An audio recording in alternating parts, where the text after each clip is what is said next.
Let's go, this ought to do it. Gotta put my rings on. Gotta sing the song at the start of the video. I know, they say that I'm supposed to say, hi, I'm Bonnie Gillespie. Welcome to, what are we doing? A live stream on Why Are They Like That? And it's the Astrology of Generations. Let me know if you could see me and hear me. Thank you for joining me live on the chat. I love seeing y'all say hello to one another. So good to see y'all. Whoop, whoop. Okay, so it says that I am live and I am broadcasting, and all I am seeing in the preview window is a video. So let's see. Will it show me live? There, it does show me live. Okay, yay, you can see me. Okay, fabulous. Yay, thank you so much. As always, we start with, have you hugged yourself today? And even if you have, do it again because it feels good. Happy Mercury's Day. Whew. Get that shadow side. Happy fiery Aries season. Happy all the fire. All the good trouble. Happy all the good trouble. Yes, we love it. We love it. It's so good to see y'all. Oh, hi, honey. My husband is here. Very good. Very good. You don't need to have your chart, but you can, as always. I have some goodies. I have slides. I made slides. I'm so excited. Let me get my fizzy water in position. This was going to be a webinar. And then as I started creating slides and workbook and all the things, I went, I don't know that this necessarily is a webinar, because webinars tend to be like I'm showing you something about your chart specifically. Here are some workbook pages so you can do the astro math of it all. I don't know. We'll find out. I'm going to do it as a live stream right now. And if you're like, oh, no, we need to go deeper than this, then we will see what we can create. Yes, good trouble for the win. Exactly. All right, y'all. So let's see where we are in the screen sharing of it all. Let's see if it is going to let me do the things I want to do. All right, this is where I go. I'm going to move. Let's see. I'm going to move this thing. I'm going to move it over here. I think this should do everything that I need it to do. We're about to find out. We're about to find out. Okay, let's go to my screen. You should now be seeing my cute little astro wheel, and you should be seeing me looking at my astro wheel and giving you some notes about what we're seeing. Okay, good. Awesome. Thank you. So what we have is right now this cluster of Aries things, this cluster of Pisces things. We just had Venus and Mercury retrograde back into Pisces, where one of them is in trouble and the other one is Beyonce. And then they will station direct soon and head back into Aries for everything to be way more straightforward and passionate and go. But right now, the big event is we had Neptune move into Aries. Did you feel it?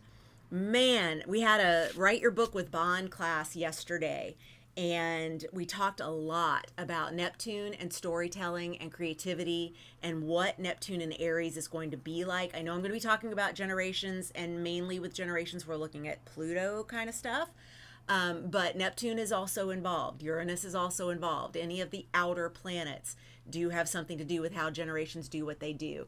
And the reason I came up with this fun little webinar live stream, what happened was I was noticing how many times in the current nowness of the world I do things like scream just out in life, why are they like that? And I'm usually talking about a certain generation of people who are doing things that are kind of cruel and doing things that are kind of low on empathy, that are creating things that are really challenging for some people without any consideration for anybody other than themselves. There's just a bunch of self-centering, a bunch of narcissism, and it just, I don't understand it, because I'm a good Gen X girl. was born in 1970. I was conceived in the 60s. I am a good Gen X girl. And I don't really understand some of what certain generations do and why. And then I go, I understand it astrologically. So as I imagine looking at everything astrologically, and I go, yeah, now it makes sense. I realize that that might be a helpful tool for all of us right now, because lack of understanding between generations is not beneficial to anybody. So how about we have a little bit more of an astrological understanding, and maybe eventually we can come to another kind of understanding. So let's get into the Pluto of it all. Pluto is an absolutely gorgeous planetoid slash dwarf planet slash, I don't know, it's a few different names that they've given it since they demoted it from being an actual planet, but the truth is there are so many things out there that are Pluto's size and shape, and we're continuing to learn all that we can learn about space, and as we continue to encounter new things and realize their power, we go, oh, maybe that should also be something that we're tracking. And there are certain astrologers who like to track all the things that all the new discoveries are doing, and there are other astrologers that like to stick only with the traditional 7, which is actually 5 planets and 2 luminaries. That would be Moon, Mercury, Venus, Sun, Mars, Saturn, Jupiter. I flipped those. Jupiter, Saturn. Saturn's outside. Okay, so anyway, we're going to take a look at the Pluto of it all, because when we get into the outers, that is Uranus and Neptune and Pluto, as well as other things, this is when we are describing generations, and it's because the planet stays in a certain sign for a much longer period of time than the ones that are closer in. So for example, one of the things that is easy for us to keep up with is Mercury, because Mercury keeps pace with the way the Earth is going around the sun. Mercury, the reason Mercury is in retrograde illusion so much of the time is because they're moving faster than the Earth, and so there are times when the orbit shifts in how it looks, and so that illusion of retrograde happens 3, sometimes 4 times a year for us, between us and Mercury. Venus, even more day to day paces with the Earth, and it takes 18 months for it to have a single retrograde. We're currently in Venus retrograde right now, and that keeping up with, you're going to have a birthday that has your sun in a certain sign, and Mercury is either going to be in that same sign or in the sign before it or the sign after it. I actually have a live stream that I did a few months back that's called Not All Leos Are the Same. I think that's what I called it, but it's basically there are 3 kinds of each sun sign, and it is the sun sign whose Mercury is the same as the sun sign. It is the sun sign whose Mercury is the sign before their sun sign, and the Mercury after the sun sign, and those are 3 different big personalities of each sun sign. But there's also decans within the sun sign. There's so many places we can go with this. That's why I love to break it down into smaller topics, because astrology can be so overwhelming otherwise. But when it gets to planets like even Jupiter and Saturn, we're going years between sign shifts with Saturn. It's like 3 years between sign shifts with Saturn. It is a year for each Jupiter. So you'll have people that are your age, but that have very different sun signs, Mercury signs, Venus signs, even Mars signs, moon signs certainly, than you. And all of those differences do make up why our personalities are somewhat different. But you'll see this pack of people all around the same age that have these outer planets in the same sign. And so there is some trait about the people that is very similar. And so what I've done here is I've broken down the outside dates for Pluto moving through each of the signs, going back as far as Pluto in Cancer, which is a generation that began more than 100 years ago, and takes us into what would be people who are going into their late 90s and becoming 100 at some point in the Pluto in Aquarius era, which is where we are now. So that's what's dropped off here at the end. We see Pluto in Capricorn until 2024. It was in 2024 that Pluto first explored Aquarius in our lifetime, and will be there until 2044. So we've got a whole new generation that's being born now.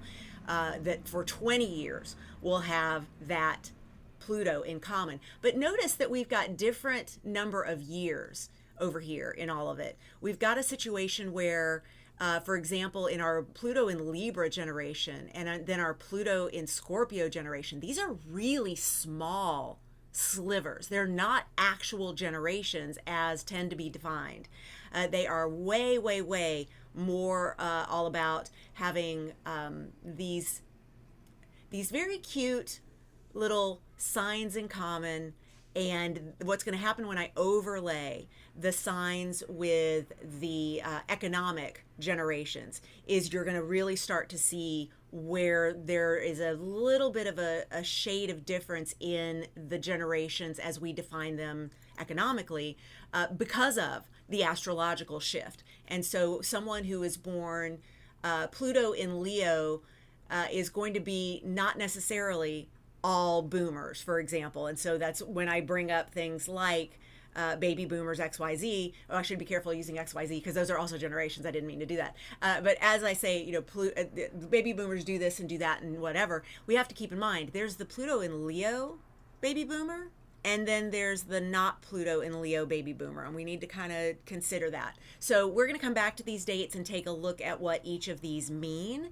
But I wanted to show you here, oops, I went too fast. Where did we go? Oh, I meant to rearrange those slides. That's why that's not in order. Okay, I'll remember that page 3 is the page I'm looking for at the end of this. I duplicated it off another page, and you don't care what I did in Canva, it doesn't matter. Okay, so the economic generations. And the reason I'm calling them economic generations is because it's important to remember that generations weren't actually named generations until the baby boom. What happened was people went off to war, and when they came back from war, they all had a bunch of sex, and they all made a bunch of babies, and so we end up with the baby boom, which then became called a generation of baby boomers, babies that were created out of the soldier come home from war group of people.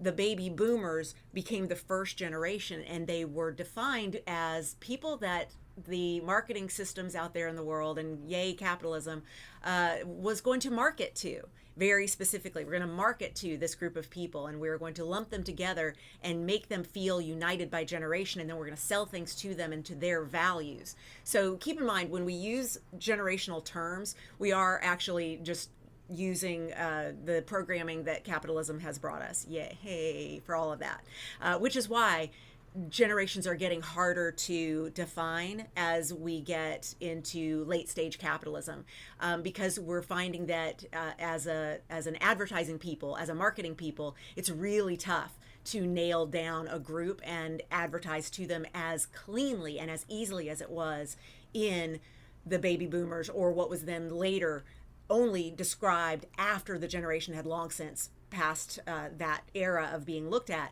the silent generation and the greatest generation and all the things that got labels after the fact. But baby boomers were named when baby boomers were coming of age to buy things, and really looking into that as that's a group we can advertise to. So this is a very modern construct, this whole generation thing, which is why it's not long for this world in terms of how we measure it. I really prefer measuring it by the astrology of it all, because it makes more sense that way. But there's a lot on this planet that doesn't make sense right now, except for it makes sense astrologically. So there's that. We have Gen Xers. Those are folks who are born 1965 to 1980. Again, these are the economic definitions of these terms. The Millennials, also sometimes called Gen Y. That's going to be 1981 to 1996 birth. And then we have Gen Z, also called the Zoomers, and that's 1997 to 2012. And then Gen Alpha is the generation born 2013 to present, 2025. And I believe that they are saying this is the end of Gen Alpha right now, and we will eventually know whatever's after that. I would imagine beta. I don't know. We'll see where we're going with this. But like I said, generations named like this, maybe not so long for this world. Maybe everybody will start naming the generations by Pluto, and then that'll be fun because, catch up. So I want to see how these go together, because I like tracking patterns, but these aren't so neat. These aren't so easily flipped back and forth between and laid out in ways that make visual sense. And since I like to make visual sense, I made a line graph. You're welcome. All right. I'm actually working on one of these. I'm working on one of these for my soon to be public offering. Not public offering like on the stock exchange. Public like you'll be able to buy it. So you're turning ... and it is a timeline of the transits that happen to everyone at certain ages, and what they mean, and especially with the midlife transits that tend to create a lot of chaos in a lot of people's lives, and certainly a lot of resets, a lot of changes to how things are in a person's world. What to know, what are they, and when to expect them, and what to expect from them. Since we can see this stuff coming astrologically, why not get out ahead of it, right? I just imagine how many things in life are easier when you know it's coming. Like when I had my breakdown when I was 28, I didn't have to wonder. I was like, oh yeah, that's my Saturn return. Here he comes. Hi, Daddy Saturn. Let's drop out of my PhD program, sell everything I own on eBay, except for my car, and move back across the country to give showbiz one more try. That sounds very much like a Saturn return. Of course. Of course. Okay, so on this timeline, what we have are the astrological symbols, the zodiacal symbols, the signs that Pluto moves through between each of these years. And so just to make sure we're all on the same page here, we've got the Cancer generation from 1914 to 1939. Then from there to 1958, we have the Leo generation. Then from there to 1971, we have the Virgo generation. From there to 1984, we have the Libra generation. From there to 95, we have the Scorpio generation. From there to 2008, we have the Sagittarius generation. And then from there to 2024, we have the Capricorn generation, which is the generation that just finished up astrologically before Pluto, or at the time that Pluto moved into Aquarius and started off a whole new realm of reality of, is this actual reality? Can we call it reality? Not really. I see what I did there. Okay. And then of course on the top line, I've done the economic generations. And so we have the silent generation is partially Cancer, but also a little bit of Leo. And because of retrograde, these dates for the Pluto placement can be a little raggedy because we do have a little, retrograde back into the sign before. So we could have people that are technically in what would be considered the Leo generation, but they were actually born when Pluto retrograded back into Cancer. And so there's all that nuance. But in general, these are the target dates to look for. So what we also have here is people who are considered baby boomers between 1945 and 1964 is when they're born. But we change from Leo to Virgo for the Pluto sign during that baby boomer generation. And so we have baby boomers who have Pluto in Leo, and this is when I'm looking at a lot of the people who are kind of in charge of things in the world right now, who have a very Leo-centric way of looking at the world. We'll get into exactly what that is momentarily. But then we have a subset of baby boomers who were born after Pluto moved into Virgo, and they have a very Pluto in Virgo sense of the world and impression of what is here to be done. I'll say at this point, Pluto's job is to transform. So as a generation, when we are lumped by our Pluto sign, we are here to transform something. And transformation usually comes about when things become so impossible to tolerate in one way that there must be a transformation in order for the change to take place that so desperately needs to take place. Because if there's no need for transformation, if everything's just hunky-dory, we don't really see the need to transform anything. Life is good. Why would we need to change anything? Everything's great. Everybody's happy. Why would we need to change anything? And I often refer to Pluto's subtlety as that of let's just try that again. I often refer to Pluto's subtlety when it comes to transformation as the power of the Tower card in tarot, because you have this burn it to the motherfucking ground kind of vibe and then build anew. Pluto does not do anything halfway. Pluto does not transform with any kind of subtlety. Pluto takes what is and says tear it all down because we need to do it better. And each of these generations by sign has a mission specifically to transform a thing that is in the nature of that sign. So we have some baby boomers that are in what is a more Gen X Pluto, which is Pluto in Virgo. But then we quickly get in Gen X Pluto moving into Libra. So the majority of Gen X is actually Pluto in Libra. So we have the elder Gen Xers have this Pluto in Virgo that they share with the youngest of the baby boomers. And then we have the younger Gen Xers, which have this Pluto in Libra, which is going to make a lot of sense when I go through what it is that each sign is here to transform.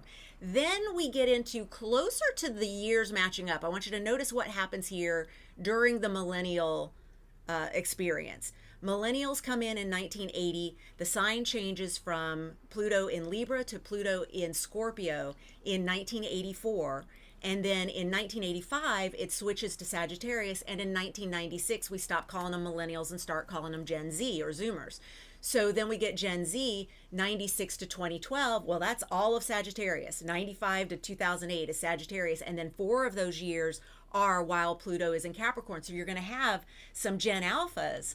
All of our Gen Alphas born 2012 to 2025 are going to be Pluto and Capricorn. All of Gen Alpha is Pluto and Capricorn. That's nice and handy, right? Except because of retrograde and because of going in and exploring Pluto and Aquarius at the very, very end of that timeline, we are going to have a few Gen Alphas who are born with Pluto and Aquarius. And that generation that is being formed right now has a very interesting mission. And Aquarius is a big part of that story when we think about what it's here to represent transformationally.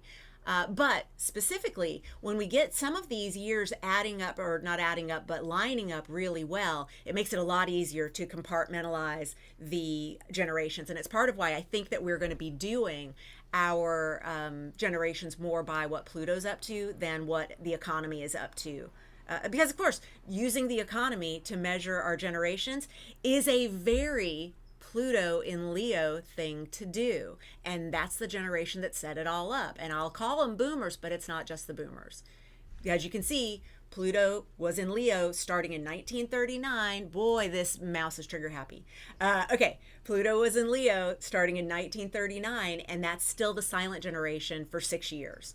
And so it is the end of the silent generation and the beginning of the baby boomers when we started experiencing this self-centering, this narcissism, this I need to make it all about me. This is where we get into tussles with people on the internet who want to always bring it back to my experience. And if it didn't happen in my life, I don't get it, I don't relate. And you have these younger generations saying you have to have empathy for people who don't look like you. You have to allow room for pronouns to be different. You have to allow room for all of the exploration that occurs when we experience people of different cultures, different backgrounds, different definitions of what we believe is all that can possibly exist. And that Pluto in Leo generation says, I don't get it. Unless it's all about me, I don't understand it. And because it wasn't that way for me, you're lying when you say that experience is a true thing. That's where we get gaslighting, is the Pluto in Leo generation saying, unless I experienced it firsthand, it didn't exist. And that's why we have people in government and in power right now who are definitely making things even harder on people who have already felt like we've got a boot on the neck of how we struggle through life. You know, things are already hard, things are already challenging, and here we are going through this experience of people making it harder by policy. And they're doing that from a Pluto in Leo bent, by and large. We do have a few people who are Pluto in Virgo up there, and eventually we're going to get the people who are Pluto in Libra. We saw a little bit of that yesterday. I'm coming to you off the high yesterday and the day before. I'm coming to you off the high of the Cory Booker filibuster and the new record, and having taken down the record that was by Strom Thurmond. And I'm like, oh my God, oh my God, oh my God, oh my God, oh my God. Go Gen X, go Gen X, go Gen X, go Pluto in Libra. Go Pluto in Libra, because that's not just Gen X, because some of Gen X is Pluto in Virgo. So you'll see where I get really into Pluto as the marker for what generations are doing and how they are doing it. So there are some important things that I want to consider and I want to share with you on more slides. But first I want to come off share for a sec, because I need to open something on my screen that I don't need y'all to see all the back end of me opening. But this is also a time when I'm going to take a look at your comments and questions in the chat. Have you found where your Pluto is? Share with me where your Pluto is and what generation you consider yourself. And do you see those on the timeline lining up? Do they make sense for you? I want to know about that. I want to know about that. Or are you able to see your parents or your siblings in a different way, or your kids in a different way using this tool? And then I'm going to find this file that I want to make sure to show y'all because it is so freaking awesome.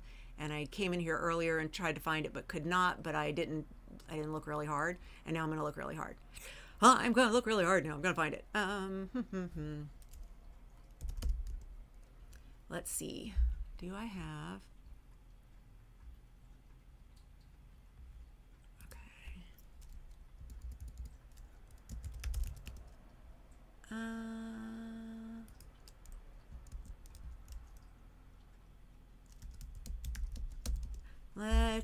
I may not find it. I really want to find it. I'm very excited to find it. I hope I can find it. Oh, I'm going to be sad if I can't find it.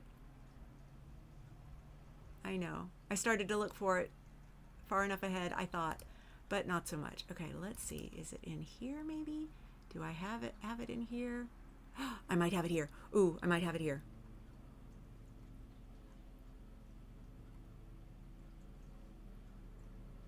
Don't want any of these.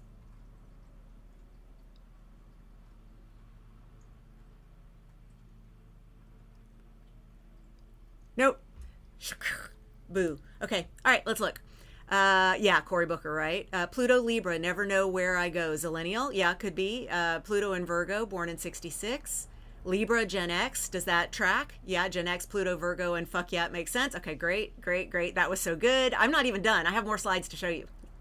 Oh, that was so good being the Cory Booker thing. Don't I know it? Woo! Oh my goodness gracious. Poetic justice that you needed yesterday. So glad we're talking the astro of this. Been a big frustration for a long time. Good. My wife was born in 1964 and she does not consider herself a boomer. She's way more Gen X, but again, yeah, on the cusp of the generation definitions. Right. And considering that the generations are defined economically, you can also just look at how do you invest? How do you spend your money? If you bought a home, if you had a retirement plan, if you absolutely believed that investing in yourself financially through things that you were going to continue to own, if that was all a part of your value structure, you may be a boomer. But if you grew up going, why am I paying into Social Security? It's not going to exist by the time I need it. I'm never going to see any of that. What the hell? Like, who created this system that is like, it's not taking care of us correctly? This isn't fair. Hi, you're definitely a Gen Xer. Yes, yes, yes. Excellent. Oh yeah, the replay will be here for sure. The same link. Yep. Okay, good. I'm so glad.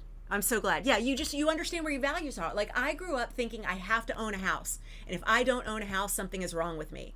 And I remember a friend of mine, a fellow casting director, taking me out for coffee while I was in the midst of looking for homes and realizing we can't afford anything unless we move way out to the valley. And I really didn't like what our options were because they were not attractive, but I knew we had to own a house. And it's 2007 going into 2008 and we're looking to buy a house. Boy, am I glad that didn't end up the way that it could have ended up. Talk about being saved from a situation without understanding why. It's so frustrating. Why can't we get a house? Phew! My friend said, but Bonnie, look at where you live.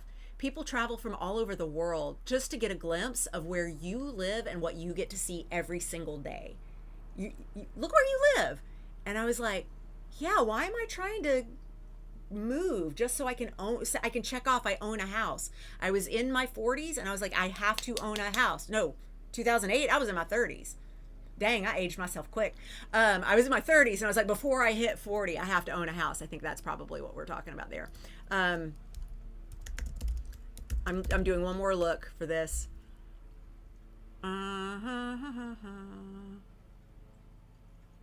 The file name that I'm looking for is How Fucking Huge. And so when I do a search for How Fucking, there's a lot. There it is. I found it. It actually worked. Yay. Excellent. I found it. Okay, so now I've got a couple things that I'm going to show y'all because we're going to now be talking about rulership. This is important. All right, I'm so glad I found that. Happy me. Happy Bonnie. Very, very happy me. Yay, yay, yay. It was worth it. I found it. And I love that my file name is what found it, not the proper file name that I kept trying. I was like, you know what? I remember that when I referred to this as how fucking big is the sun. And that is exactly what I named the file, it turns out. Turns out. Okay, let me give you one more thing. It is the planetary rulers, because I realized I didn't put that in the slides. See, this is good. I'm working it out so that if I do decide to do this as a webinar, I already know, like, y'all gonna tell me I need to have all of this together in the slide things itself. I know. It's so annoying when somebody who's on a live stream, like, putzes around and does other stuff. Oh well. So be it. This is an old graphic, but I'm going to use it anyway because I can't find the current one. This has old fonts and old things, but these are the chart harmony planetary rulers and planetary days of the week, if you'd like to use this little section down here. Okay, so we are looking at the generations of Pluto in Cancer. That would be ruled by the moon, because each sign has a ruler, right? So we're using traditional astrology for this part. The sign of Cancer is ruled by the moon, and that means while Pluto is in Cancer, it's got some moony things about it. So I want you to keep that in mind when we talk about what the generation of Pluto in Cancer is here to do. Next up, we have Pluto in Leo, and this is that boomer generation, that economic generation of me. It's the self-centering, it's the gaslighting. We're going to talk about why that is, but consider it has something to do with, as I mentioned, of the file name I'm looking for, how fucking big is the sun, or how fucking huge is the sun? What word did I use? Doesn't matter. Same sentiment. That is the sun being the ruler of Leo, and while Pluto is there, that is infused into that generation. Then after Leo, we have Virgo, and this is where we get this tiny, frenetic little Mercury moving around and always bebopping a nervous system shift, because Virgo also shares the qualities of Gemini in that Mercury rules both, and it is a very staccato energy. It is a very quick to change energy. It is a very almost OCD, all the things, tap, there's so much, and hey, there's your Gen Xers, your early Gen Xers and late boomers, young boomers and old Gen Xers, let's put it that way. Then, of course, as I mentioned, most of the Gen Xers are going to be over here in Pluto in Libra generation. Pluto in Libra, ruled by Venus, says we have to make it lovely, we have to make it beautiful, we have to make it fair, we have to make it glow from that Venus taking our time. That Venus, we deserve everything because we receive, because that is our birthright. There's not about throwing elbows and competing for anything with Venus's involvement.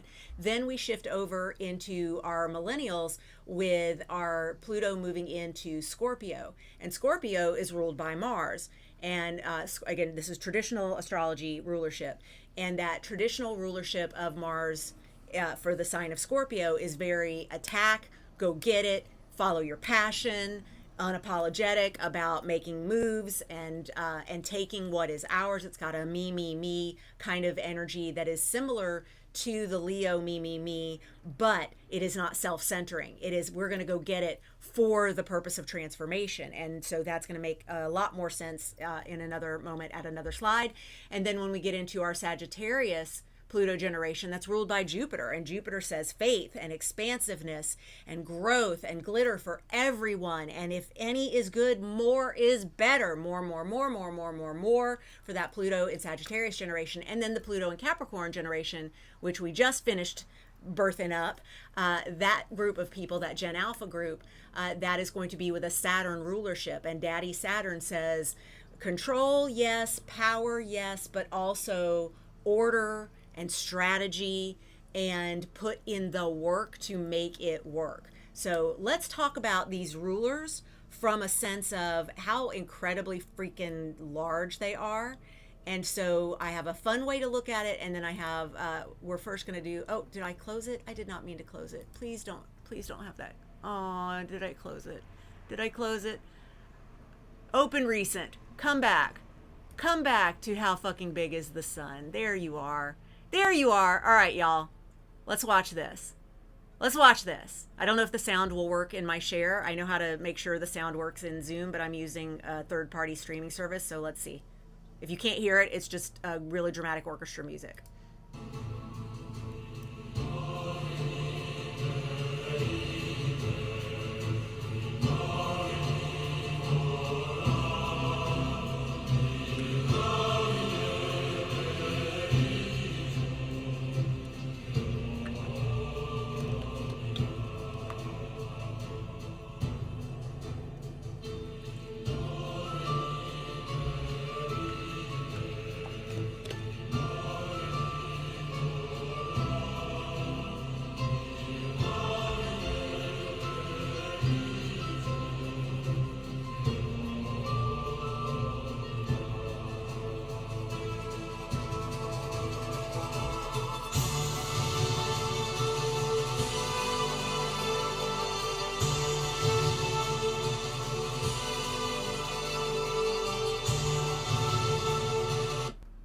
Okay, so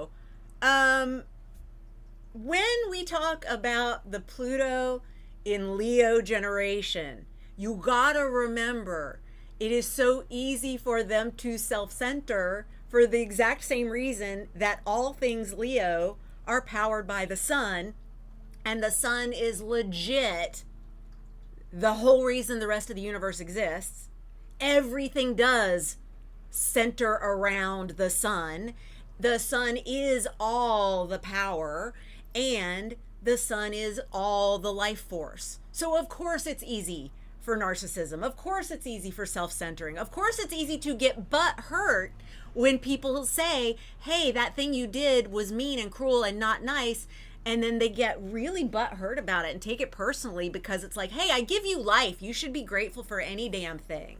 Okay, so y'all, to make it funny, I'm going to show you the planetary gravity video that I love. People who've been with me a while know that I never get tired of sharing this video. So it doesn't show all the planets, but consider the power of the gravity of the ruling planet for each of the signs. Here we go. Earth gravity. Mars gravity.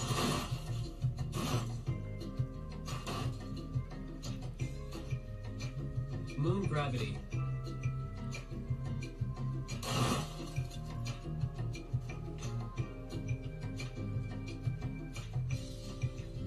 Pluto gravity.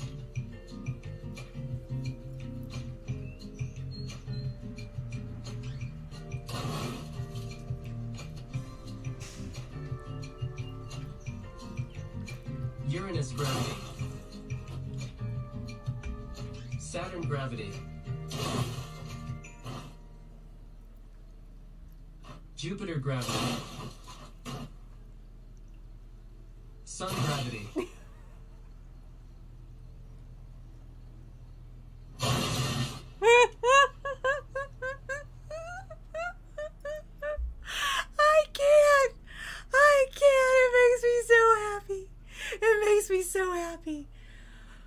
Okay, with all that in mind, beautiful people, with all that in mind, let's get over here. Let's get back over here. What is the mission of each of these little groups here? You're here to transform. Pluto is here to transform. In Cancer, the definition of family, what makes us feel safe, what makes us feel secure, what makes us feel at home. So to go back to our timeline, keep this in mind. These folks at the beginning of the timeline are redefining home and family and all things ruled by the moon, because Cancer is ruled by the moon. And when you saw the moon in the first video, it was a teeny little speck going around the Earth. And when you saw the moon's gravity in the second video, it's very buoyant. It's very bouncy. It's very light. It's very, not a lot of gravity. Okay. And by stark contrast, we immediately move into the Pluto in Leo generation, which is the one we're spending most of the time talking about today, just because it's the one that I find personally hardest to understand, except for astrologically. And as long as I go back to the astrology of it, I get it. This is my brothers. This is the people who are in charge of our government right now. It is, it's a lot. It's a lot. For a lot of people viewing today, it is your parents. My parents were of the Cancer Pluto generation. They were born in 1933. And my brothers were born in the early 1950s, and same parents, but I was not born until 1970. Long gap, like 16 to 18 years, depending on which brother you're looking at, a difference in my birth and theirs. So a completely different generation, not just astrologically, but also economically. So we had 3 generations in our household at sometimes, but not often. It ended up being me and mom against the world for the most part, and that worked out just fine. So the generation that is Leo Pluto, it's redefining and transforming how we see self, how we do ownership, how we explain being seen, how we do ego. Okay, so all of that is being transformed. And as I mentioned at the very top, the easiest way to transform something is to have it be so wrong that the irritant of it has to create transformation. That's the whole construct of, you got to have contrast in order to have everything that's in your vortex come to you, if we want to talk, Abraham Hicks about it all. Then we get the generation of Virgo Pluto, and this is your youngest boomers and your oldest Gen Xers, here to transform health and healing and internal systems. If we think about how Virgo rules the nervous system, Virgo rules lists and perfectionism and seeing everything that is wrong so it can be a healer. So this is the generation that is here to transform how healthcare is done, how elder care is done, how home health care is done, how natural healing and holistic cures is done. This is the generation that will cure cancer. And y'all have heard me talk about this before. It's not so much that there will be a cure for cancer as there will be, much like with diseases that we currently live through, like how we've seen the transformation of HIV and AIDS having been early in its life cycle, a death sentence immediately. As soon as you were diagnosed, you knew you were going to die and you only had borrowed time. To now being something that is just managed. It is something that is live withable, and cancer in many of its forms, which we'll get more specific about defining which kinds of cancers fall where, is going to be something that is managed, as opposed to, go in and just lop off body parts and then put a bunch of radiation on the body parts that are left, and while we're at it, let's put some poison through your system. The Virgo Pluto generation is going, that's a lot. That's a lot. Let's try other things.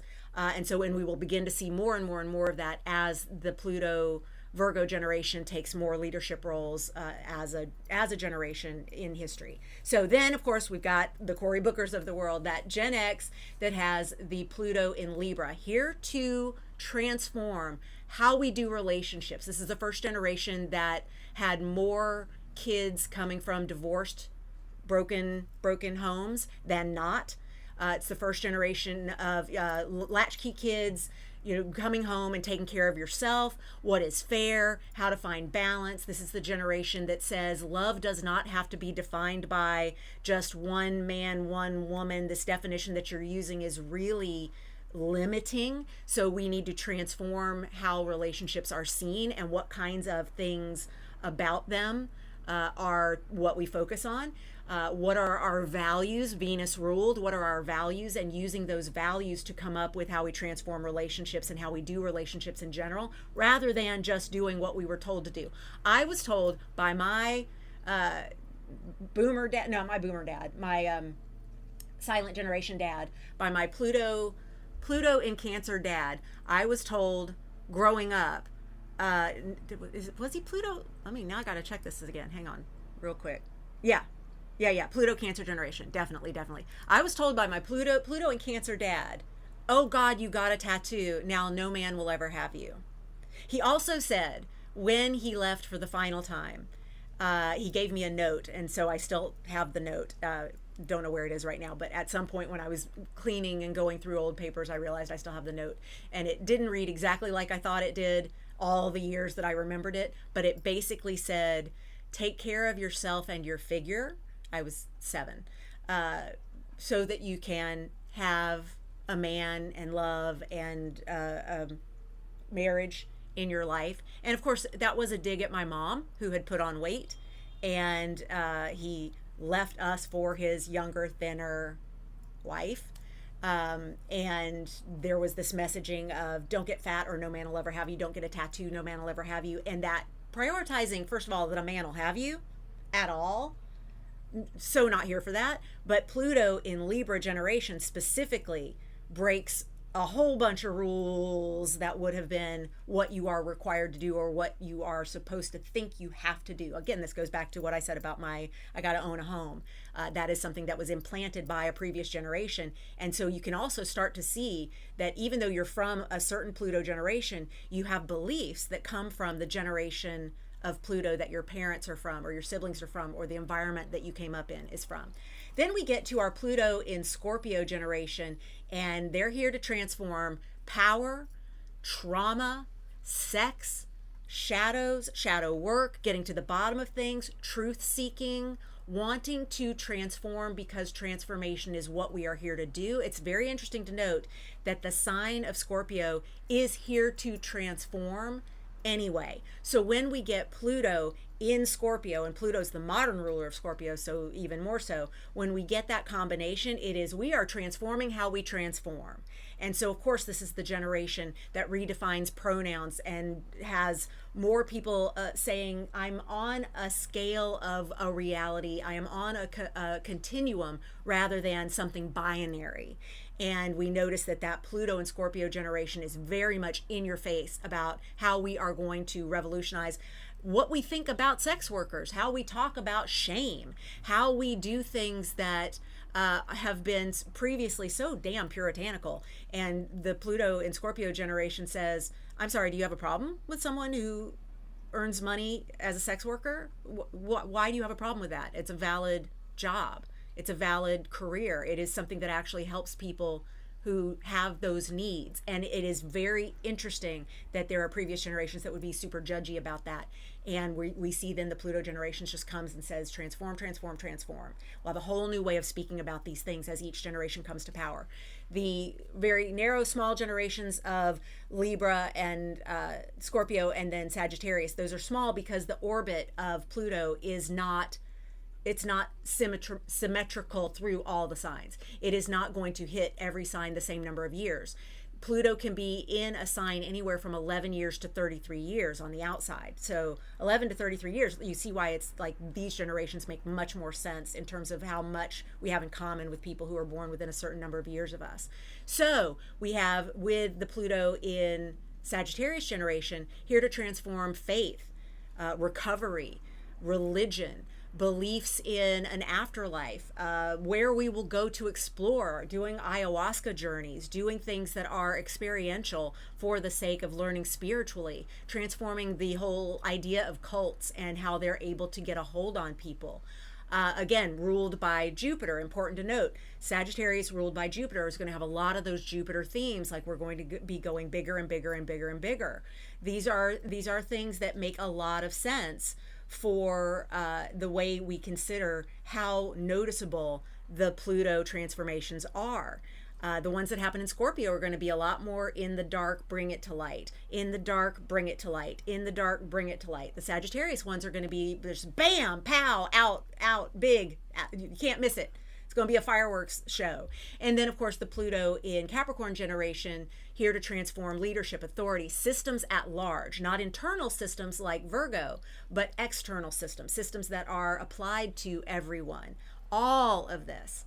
Yes, yes, and more yes. Okay, so hopefully this is all coming together now in ways that make you go, ooh. So let's talk about this part.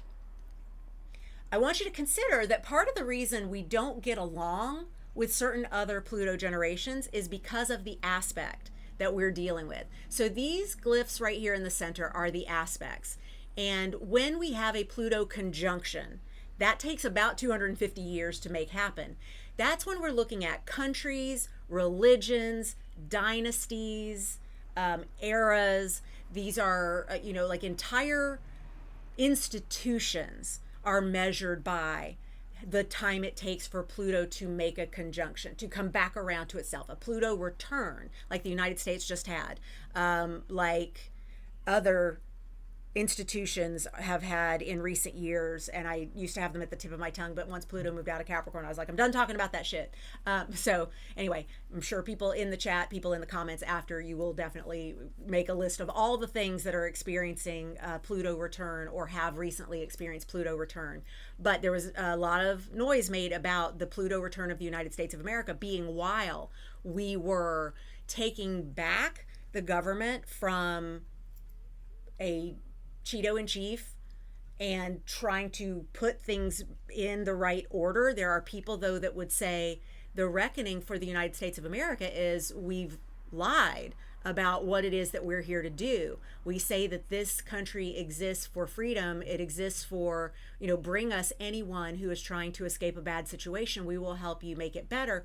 When the whole country was founded on steal this place from the people who were here first, rape them, kill them, steal from them, enslave them, bring over other slaves, and have them build the things, and have there be completely different rights based on your gender and the way you look in the world. And I think that in that regard, the United States has done a really good job of maintaining its mission.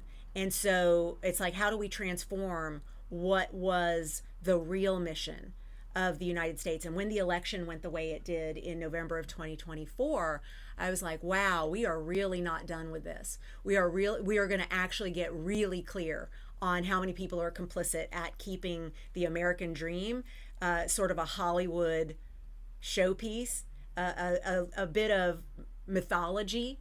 No, we're free, we're here for everybody the same, like that's a cute little story, and then what is the actual truth of it? And Pluto, of course, brings all of that together. Take a look at the opposition. This is what we're going to start experiencing in some really cute ways with the Pluto and Leo generation currently in leadership, and these people being born now are Pluto in Aquarius. And so we are having people born who are going to immediately be in opposition to the world in which they are born, because it's one that is being led by people who are Pluto and Leo. And that opposition of those signs on the chart wheel shows an oppositional relationship. It is, Leo is here about me, and Aquarius is here about the collective. Aquarius is here for change. Aquarius is here for how do we take what exists and improve upon it? How do we innovate? And how do we do it for the collective? So it's a very different worldview, but on the same axis. And so pay attention to that as we continue to go through the next 20 years. We will certainly see the oldest of the Pluto and Aquarius people, the ones that are born in 2024, 2025, 2026, as they age. While we're still Pluto and Aquarius, they will hit 20 years old, and we will get a chance to really see who they are as they come into their own. I think we're going to have a lot more of those younger people who become famous, not because they had a sex tape, but because they created a movement, because they did something that was really brave and really powerful and courageous. I'm really excited to see all of that. This square of Pluto varies, and the reason it varies is because the generations of Pluto have such different timelines. So when we take a look at something like, let me go to my chart wheel for a second. If we want to take a look at what would be the squares, that's going to be anything of the same modality. So we would say the Pluto in Scorpio generation is getting a square from the Pluto in Aquarius experience that we're having right now. And the Pluto in Scorpio generation has been a square to Pluto in Leo. So these squares that happen by modality happen definitely by sign in ways that make sense, but they happen, the reason I said varies, in very different number of years. So you can't say that by the time you are 40, you've had your Pluto square, you personally. No, because the number of years that it stays in a sign is so varied that you just want to take a look at when is Pluto in the sign of the same modality that I have my Pluto. And so for people like me with Pluto in Virgo, you had it when Pluto was in Sagittarius. You will then have your opposition when Pluto is in Pisces, which is the very next sign. Like that's going to be what we experience after Pluto Aquarius. So after 2044, we will, those of us with Pluto Virgo will be experiencing that opposition. So the square varies, but it is always in the sign of the same modality. The trine, these are going to be eras. It's a little bit longer than a lifetime. It's 120 degrees. So it is when Pluto is in a free-flowing relationship between elements. And the elements are fire, earth, air, water. And so when Pluto is in a sign of the same element that it was at the time of your birth, we are in a trine. And that is when the energy is free-flowing and easy to see happen. So the relationships between people with, let's say right now, Pluto in Aquarius is a trine to people with Pluto in Libra. Right now, people are being born who communicate beautifully with the people who are Pluto in Libra, so those Gen Xers. Gen X with that Pluto in Libra communicating beautifully with these kids that are Pluto in Aquarius, that bodes well for people who have waited to parent until late in their reproductive lives and are having kids now. They're actually going to have not generation pressure in their own home with those squares. They're going to actually have a generational simpatico because of that element share. So that's one way that can go. And then I mentioned family specifically with the sextiles because in general, the sextile, which is the 60-degree angle, is most likely what we have in our families as we are growing up. So for instance, I'm Pluto in Virgo and I had parents that are Pluto in Cancer, but I had siblings that are Pluto in Leo. And so we had all three of these signs for Pluto represented in our family. And we would see that dynamic play out with the tension that would exist. And as people came in my life, my friends who were younger, who were therefore Pluto in Libra, they would meet with my parents that square energy. And that square is a little bit of a, we don't see the world the same way, but we're kind of speaking the same language. It is a bit of a power struggle, that square. So when we are seeing people bump up against Pluto in Leo people, Pluto in Leo generation that's now in charge, when we are seeing people of Pluto in Libra bump up against them, it is doing so from a place of, I've got that same assertive energy, that same passion, but you, Leo, do it with fire. I, Libra, do it with air. And fire says, go get it. And air says, talk it out. And so there's a very different way of doing it, but still the same general tone, the same general energy. If we were using the binary of gender that used to be used a lot with astrology and still is by some people, I'm not into it, we would say that it is a masculine thing that is in common. It's a polarity that is in common, is a better way to say it. And then when we get the people who are of the Pluto Scorpio generation coming in and knocking up against the Pluto in Leo generation, what you really have there is the big way to understand why are they like that. Because when we have that modality, that fixed modality specifically, because Pluto in Leo is fixed fire, Pluto in Scorpio is fixed water. Now, Scorpio itself loves to change, even though it's a fixed sign. But because it's fixed, and because Leo is fixed, when those bump up against each other in that square, because they share the same modality, fixed, there is this, I will not change, you change. I will not change, you change. I will not move, I'm going to dig in my heels and I'm going to do it and it's going to look like this. So the fight between the Pluto and Leo generation and the way they stay dug in, no, it's going to be like this, and we don't even see anybody else who exists because it's our way, comes from being not only centered by the sun and that me, I am the king, god, lord of all the things, because that's what my daddy tells me. My daddy is the sun and my daddy is the best daddy, and the sun says I can do everything, and we've got a lot of privilege that says that that is true to back that up generationally. Then we have this beautiful Pluto in Scorpio generation that comes in and says we will be fixed in our need to dig deep, and we will be fixed in our ability to get to the bottom of things, and we will also be committed, fixed about, committed to transformation, because that's what Scorpio does. And it's when the Pluto and Scorpio generation, and let's go back to the years now, it's when this Pluto and Scorpio generation, those born 1984 to 1995, the Millennials take over. And we can already see some people in the government that are that young, that are coming up and saying, when people joked about Alexandria Ortiz, AOC, what does her C stand for? Ocasio-Cortez, that's it. Alexandria Ocasio-Cortez, it's the reason we say AOC. When we see AOC and Bernie Sanders out together, and people are like, oh, that's so weird. I'm like, it's not. That is Pluto, Leo, and Pluto, Scorpio out there together saying we can work together. We can come at this from different directions and create the square that is this powerful. Again, it doesn't make sense until you look at it astrologically, and it makes all the sense in the world. Oh, y'all. So here's what we're going to do. If you have found that you are now having greater empathy for someone that you're related to, that you have been committed to hating, I get it. I really was committed to hating, especially my asshole brother. My other brother's not an asshole brother, but neither of them's great. But there's the one that's the asshole brother. I was very committed to hating him because he's cruel, Pluto in Leo, cruel in all the ways that we are seeing cruelty play out. And that was the point, and is the point, and remains the point. That moment that astrology helped me be more forgiving of and understanding of and accepting of my asshole brother, I was really mad at astrology. I was like, how dare you? How dare you make me feel acceptance and understanding for my asshole brother? How dare you, astrology? So if that has happened to you, I see you, I get it, I'm with you, I understand.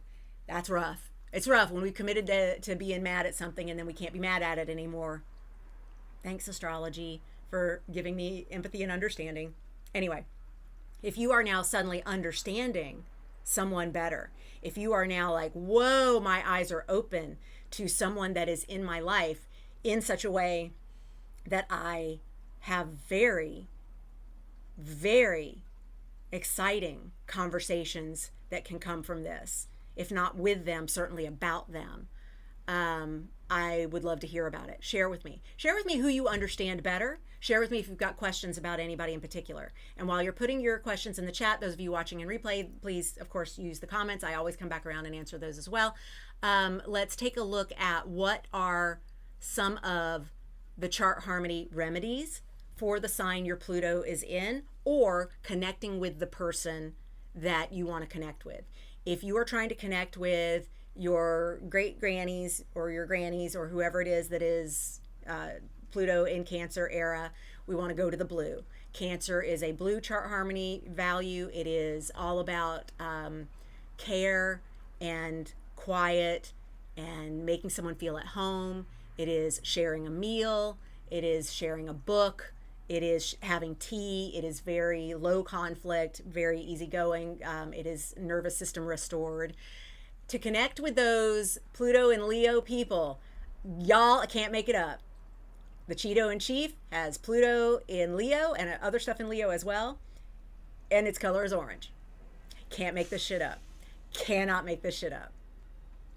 There it is. Orange. It is orange. So make sure that you do things that are more active, that are more passion driven, that are more exciting and exhilarating and sometimes challenging. Those are things that do well with orange chart harmony. For chart harmony with the generation that I am a part of, which is the Pluto in Virgo generation, we want to go black. That's what we use for Virgo.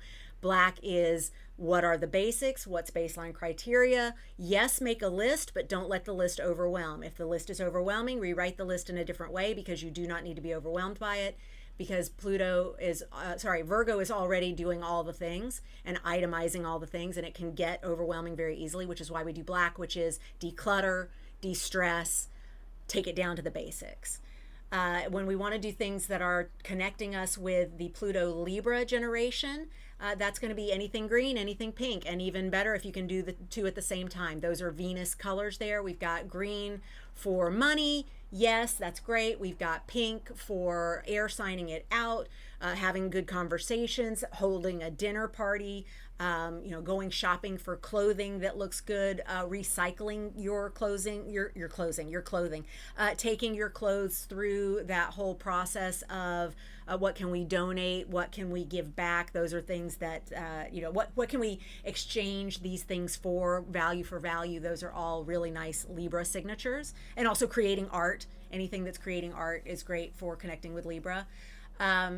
To connect with our Pluto Scorpio generation, we want to do blue things, yes, because sensitive and intuitive. We want to do black things because we want to go deep, we want to go dark, and we want to get into the transformation of it all. I always joke that Scorpio doesn't just want to lift up the rock and look at all the worms. They want to lift up all the worms to see what's under that, and then get out a microscope and look at that even more. And then a little bit of green. Scorpio has a little bit of green. And that's because the Scorpio constellation used to actually hold the Libra scales, and then they were broken apart and made two different signs. And that's also why Libra is the only zodiacal sign. Libra is the only sign of the zodiac that is represented by an inanimate object. Yep. And so those of us with big Libra placements go, oh my God, I am a robot. Yep, you are. We are. It's true. All right. At least a Cylon. All right. Then we have our Pluto in Sagittarius generation. We connect with those folks using the orange of fire and the purple of Jupiter. That expansiveness, that faith, that trust, that awareness that everything is always going to work out. We just have to stay around long enough to see it play out.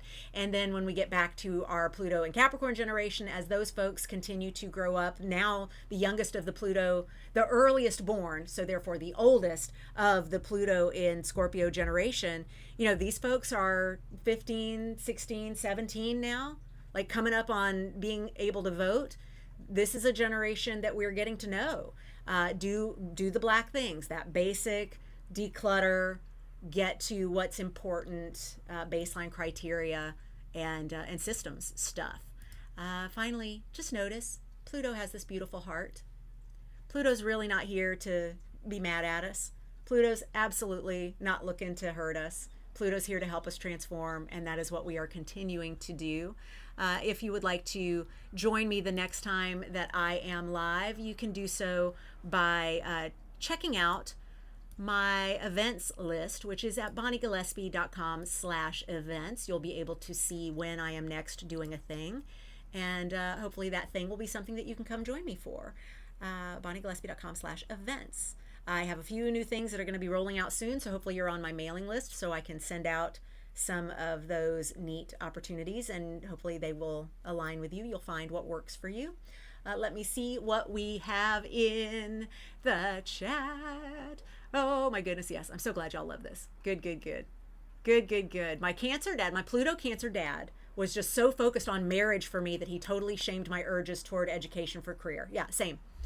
By the time I was 30 and not married, my dad was just like, I guess it's just not going to happen. And I'm like, also I'm from the South, where you generally get married and have kids before you're 25. Like, you're supposed to go back to your class reunion with pictures of your kids, that baffles me.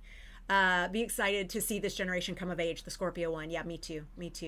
Scorpio Pluto is quite literally equating off against the Pluto Leos on so many things. Maybe squaring off against the Pluto Leos on so many things. That would make sense. So, and you said, yes, squaring, not equating. Okay, good. Yes. Pluto trining Leo when it was in Sagittarius explains so much too about why things are the way they are. Yep. Yeah, and so what you say, this is when I just don't get JD Vance. So this is where we have to take all conversations about generations and say, because I do the same thing about Elon Musk. We have to look at the generations and know that they inform a lot, but they are not the only thing that make up a chart. They're not the only thing that make up a person. There's a lot more. It's not just the generation you come from. There's also, where was Neptune? So remember at the very, very beginning of this broadcast, I talked about how there are 3 different versions of each sun sign. There are 3 different kinds of Leo. There's the Leo whose Mercury is also in Leo. There's the Leo whose Mercury is in Cancer. And there's the Leo whose Mercury is in Virgo. Those are very different Leos. And then even more so to the decans that are within. So we have, within our Pluto generations, where was Neptune? Are you of the Pluto in Leo generation whose Neptune was, and I can't off the top of my head pick what signs that would be because I've now been talking for 75 minutes and that's when I go bloop.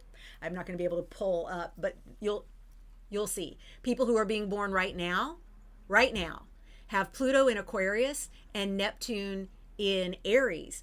But if they were born last week, they have Neptune in Pisces.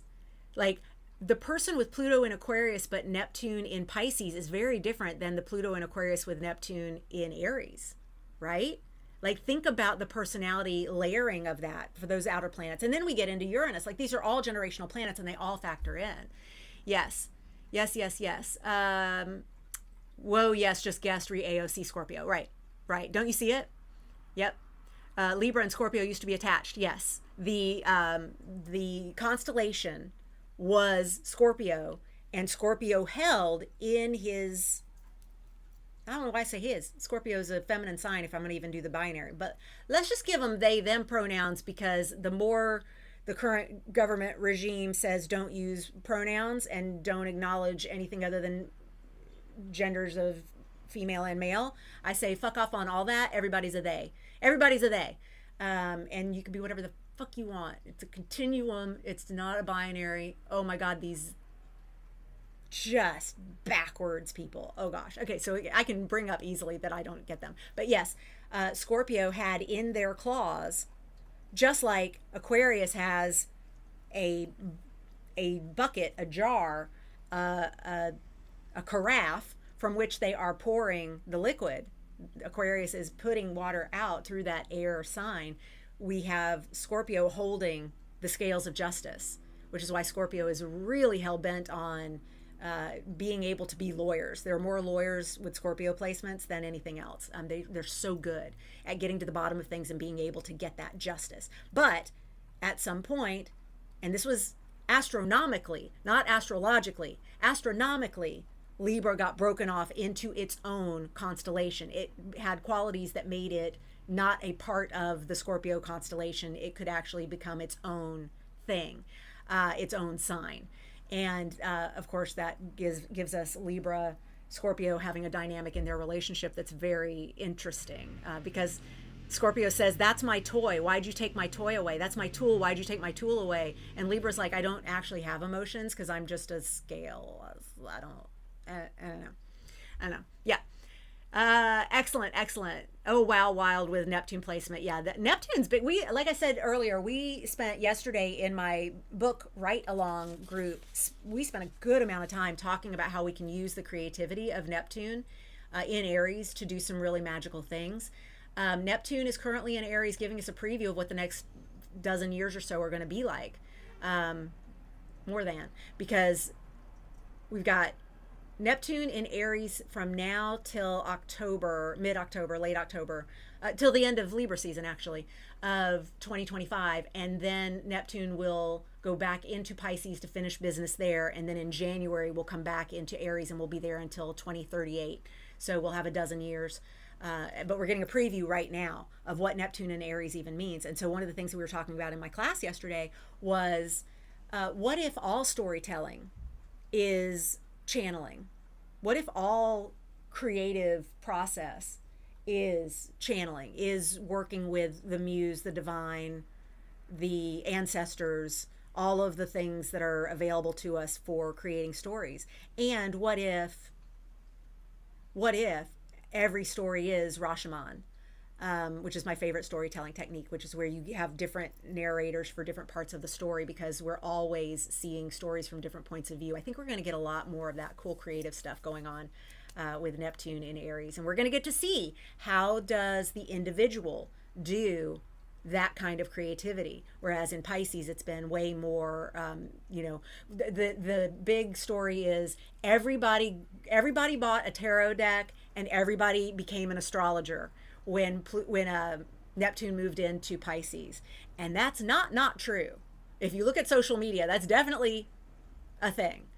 And once Neptune moves out of Pisces and into Aries, what does that change? What kinds of storytellings happen there?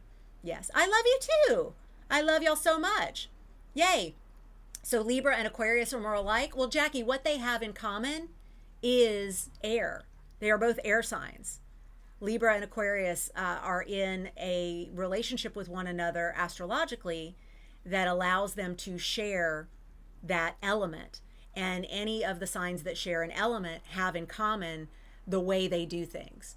And so when we have our fire signs do it passionately, so like we go to our adverbs, fire signs do it passionately and unapologetically.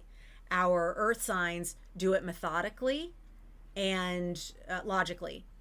Our air signs do it conversationally and thoughtfully, lots of thought behind it. And our water signs do things intuitively, emotionally, sensitively.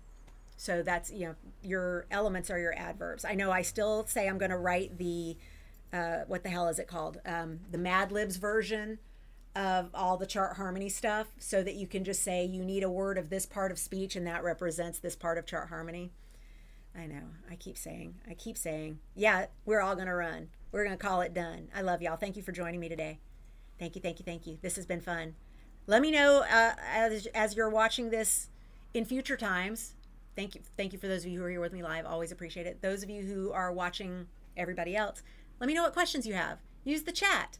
Use the comments. I'm here. I'm ready to help. And again, bonniegillespie.com/events for when I'm next doing a thing.